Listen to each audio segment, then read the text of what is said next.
song. Fly fit, I'm really rocking with a rollie on. Dinner Dougie, I'm just doing that for Harlem World. It's the Pitos, I'm probably with a foreign girl. Made this beat some years ago and it was hitting in. Now let me get... What's up, guys? Welcome back to my channel. I'm your girl, J Jones, and I'm here for my third reason for why I've decided to practice chastity. Okay, so if you've watched my other videos, you know that I am 60 days in, almost 90 days on February the 2nd, and I can't wait to bring you some story time, a little bit of the things that I've gone through, experienced in January, some of the shenanigans, some temptation. That will be on my 90 days, February 2nd. If you don't follow me on my IG, I'll be posting something up there so you can stay tuned for more in that. But today, we are here to talk about my third reason for why I decided to practice chastity. And my third reason for why I'm practicing chastity is because it's safer. Okay? Yeah, that's it. In a nutshell. Nothing big, nothing major.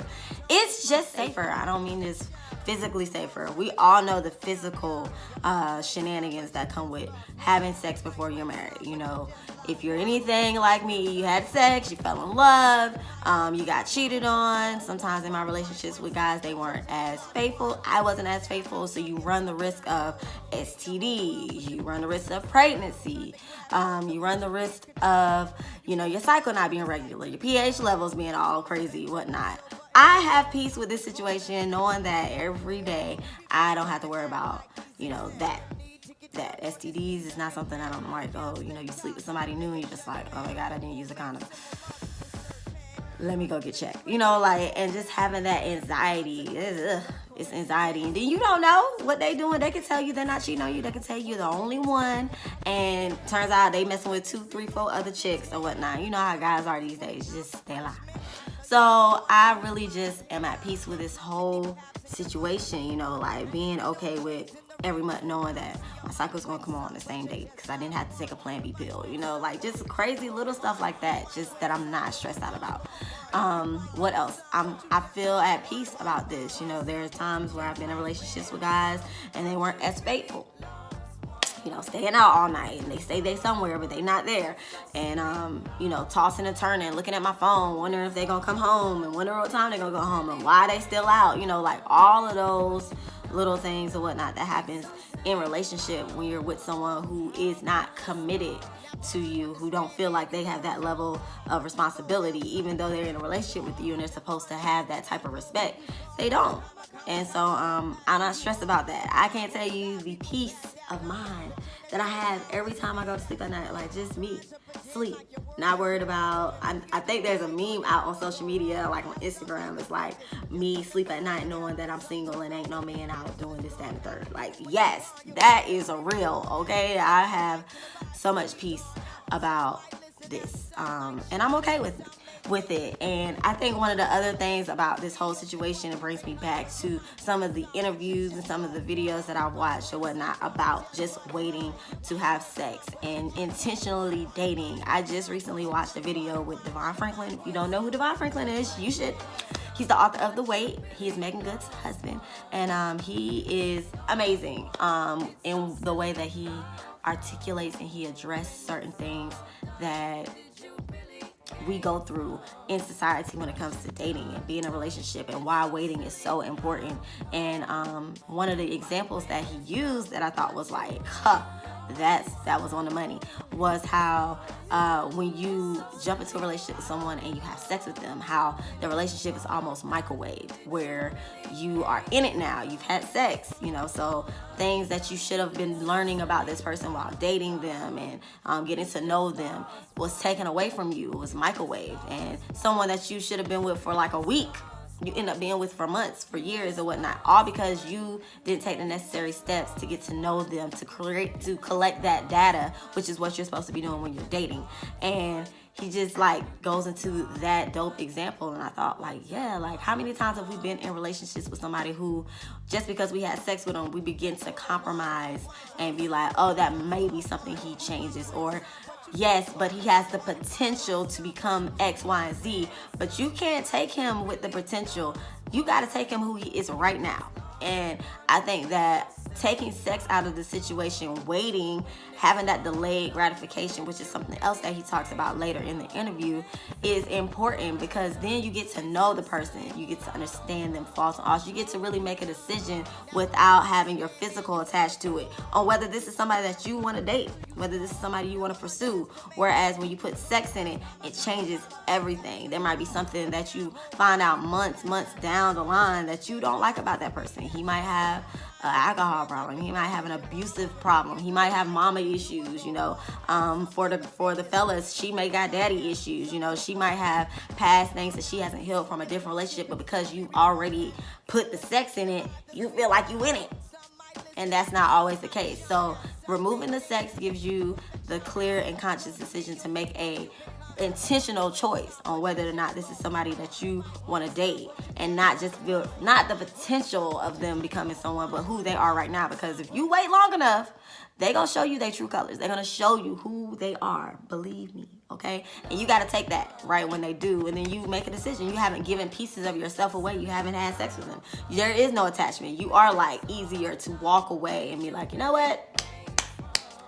You're not somebody I want to mess with. You kind of crazy. And then you can, you know, dip and move on to the next situation and then intentionally date that person, you know. One of the other things, like I said, that he mentions is the delayed gratification. Like, I can't wait to get back into a mode with the guy where I actually am getting to know them, where I'm exclusively dating them, where I can leave them.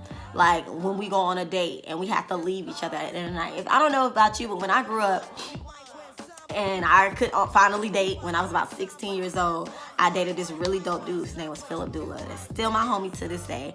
And he treated me like gold.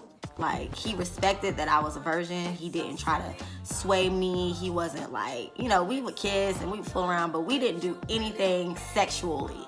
And I just thought that was dope. He supported my decision. He respected my parents and, you know, the things that they had instilled in me. And we had a really, really great relationship. We still have a really great relationship to this day. And we are like, we dated when we were 16. We dated for like almost 2 years and nothing physical happened. And I used to like hate leaving him. I used to hate having to go home. Like if we hung out all day Saturday or something like that, went to the movies, you know, went to eat or something like that, and we just were enjoying each other's company. I used to hate, be like, oh my God, I don't want to leave you. Curfew's coming up, and you just kind of got that feeling like, I can't wait to like see you again. He drop you off at home and you go in the house and you call and you talk on the phone all night or whatnot. Like, I can't wait to have that feeling again. You know, like that is what I'm waiting for. I'm waiting to feel like a little girl, 16 years old again almost, and like at home, FaceTime now, my man, and we just have long conversations on the phone where we can't wait to see each other. And then we get to a point where we finally decide that we can be married, and then we don't ever have to leave each other. And we're still growing and we're still building, however that might be. But that is one of the feelings of the delayed gratification that I can't wait to have with someone else. And my final point is, you know, this idea of a good guy that Devon Franklin kind of goes into, and how similarly, just becoming the best version of yourself. No one's perfect. The only person that walked this earth was God, and he was the only Jesus, the only one who was perfect. But Jesus had certain characteristics about himself that everybody should have. I'm someone who is trying to attract what I'm putting out. It's very important for me to attract who I am trying to become, because I need someone who's going to be equally yoked like me. It would be dope if the man that I'm supposed to be with came to me as pure as possible. He was waiting like I was waiting, so that's not something that we had to kind of battle like against one another. We both have the same understandings about certain things. So that's my prayer. And my other prayer is that he comes to me God-fearing, you know, so that we can be rooted and grounded in the word. And just this idea of a good man, you know, like, I'm not saying he got to be holy thou art, because I am definitely not all the way there in my Christian walk. But, you know, like, I still love ratchet music. I'm here for the Cardi B, you know, like Tory Lanez, what's up? Drake all day. But, you know, there has to be a balance. I still love my worship music. I still like to get in the car and listen to, who is it? Bashan Mitchell and Kiki Sheard and the Clark sisters. Like, I still love that part of worship as well. So there needs to be a balance, you know what I'm saying? I still like to have a drink or two, you know. I still like to go to club, you know what I'm saying, in moderation, you know. But like, there needs to be a balance between who we are, you know, and not so that we can be, so we have to be so heavily, you know, bound. Like, that's not what I'm saying at all. But, you know, a good guy to me is someone who is authentic, who is bold, who doesn't mind going against the grain, who steps outside of what the social media or what society says he's supposed to be, whatever that might be in the popular culture or whatnot. But he goes against that because he knows that he is better than what, you know, Instagram and likes on Facebook say he's supposed to be. And someone who's a friend, someone who's compassionate, someone who's forgiving, who doesn't, you know, keep counts of wrongdoings, you know, who will accept me flaws and all, who loves my mom, who loves his mom, who will be cool with my dad, you know, who will like to come to family events and be around my friends and my homies because family is important to me, and vice versa, you know, who I'm putting out what I want so that I receive that in the universe. Just put it out there or whatnot. Like, I wouldn't be where I am, you know, without the group of friends that I have, without the support system that I have, which leads me into, I know I said that was my last one, but my last point is say less. Say less. Nobody has to know what you're doing in private. There's a meme about that too. Like, just sometimes saying nothing and moving in silence is the best thing, because if you are deciding to practice chastity and practice abstinence and wait, you know, because you were having sex and now you kind of just want a clean slate and you just want to practice this lifestyle, no one should make you feel bad about trying to do something to better you, you know. But there are people in the world, and I think it's definitely in the scripture, if it's not mistaken. I've read it in Proverbs where it talks about how when you start trying to become more God-like, that people don't really like that. And it really is because they are kind of crucified, or they're kind of, you know, like convicted in their own stuff. So they kind of project that onto you because you're trying to do what's right for you. You're trying to live a better life. You're trying to get yourself in alignment. So sometimes you got to say less. Sometimes you got to move in silence because people will make you feel like what you're doing is so wrong.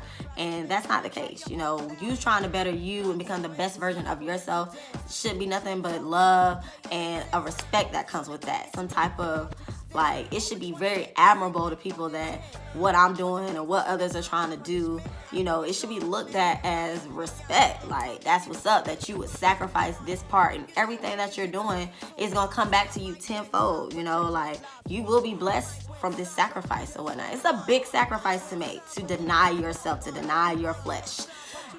That's big. That's huge. You know what I'm saying? But taking all of that energy and putting it back into yourself and, you know, creating and just developing your purpose, like, who could ask for anything better, greater, you know, and just adding to your story. And so I definitely think that it's got its pros and its cons. I feel like the cons are going to be, you know, those little depressing moments where I get on social media and I see somebody getting their ring, or I see somebody in their new relationship and they all like, oh, this is my WCW, or my man crush, everything, you know, like, and just kind of like, dang, I can't wait.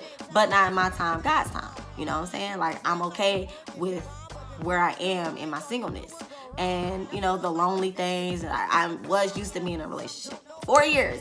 So having someone there, going home to cuddle up with, kiss on, all of that stuff, you know, so there might be slight loneliness or whatever it case may be. And then there's just those little other things that come with being single. But when I really think about it, the pros outweigh the cons for me at the end of the day. When it comes to this situation, my peace of mind, my overall sanity, being safe, trying to, you know, keep it together and stay pure for the person that I'm supposed to be with, so that when I come to him, I'm as pure and as whole and as healed from damaged places, is very important to me, especially in my 30s. I can't be kind of doing what I was doing in my 20s. I don't want to be doing what I was doing in my 20s, in my 30s.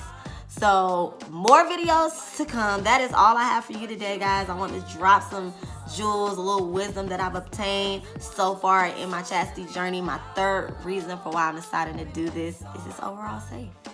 And a couple of other nuggets that I decided to throw in there for your for your peace. But, you know, follow me on my social media. My 90 days is coming up February the 2nd. I'm excited about it. Get excited about it too. If you have any comments, questions, things that you want to discuss with me, feel free to drop a comment below. Share, like, and subscribe to my channel. I would be more than excited about it.